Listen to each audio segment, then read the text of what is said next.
In this video, we delve into the Noahide Prohibition of Theft and see where this law for all mankind is derived. The focus of the prohibition of theft is to accept and honor another person's needs, possessions, and self.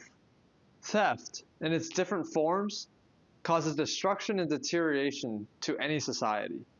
Ancient societies knew this. Indeed, we see in Genesis 6 that the reason why God flooded the world was because of theft. In Genesis 6:13, God said that the end of all flesh had come before him because the world was filled with robbery. So robbery, theft, was a main reason why God flooded the world. In fact, theft was the first sin ever recorded in the Bible. God, in Genesis 2 verse 16, only gave Adam and Eve permission to eat from the trees of the garden, except for one tree, the tree of the knowledge of good and evil. Of course, Adam and Eve disobeyed, ate from the one tree that they weren't supposed to eat from, and were cast away from the garden. And if you've been following along with my previous videos, Genesis 2:16 acts as an aid for us to remember all 7 of the Noahide laws.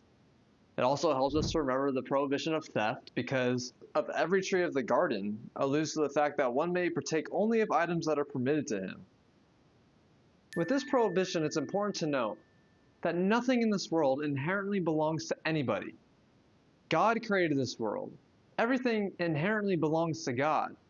But when we are on this planet, God gives us responsibilities. God gives us certain permissions. We are planted on the earth to work it and to protect it. We are its stewards. Ultimately, the Messianic era will likely be a socialist anarchy, where there's no need for governance because everybody is enlightened. But this prohibition is important because without it, society collapses. Everything one owns is given technically by God as a responsibility. Just wanted to put this out there because the Noahide Code and Judaism are not technically capitalistic or socialistic. There's an integration of the two. But I felt this point probably should be made in this video. Nothing is inherently ours. Everything is dependent on God. So we need permission from God to use, have, and take things that God has created. We have to remember that everybody's created by God for a general duty and a unique purpose. Nobody is inherently better than anybody else. Therefore, another unique point of the prohibition of theft is that in order to justly accept yourself as equal to others, you must honor them and their property. And of course, the prohibition of theft extends to being truthful, not deceitful. Being just and truthful is not only for the upkeep of society, but it also affects the individual. Being truthful means being correct with yourself, which then allows you to be able to recognize your own true needs, capacities, duties, and virtues.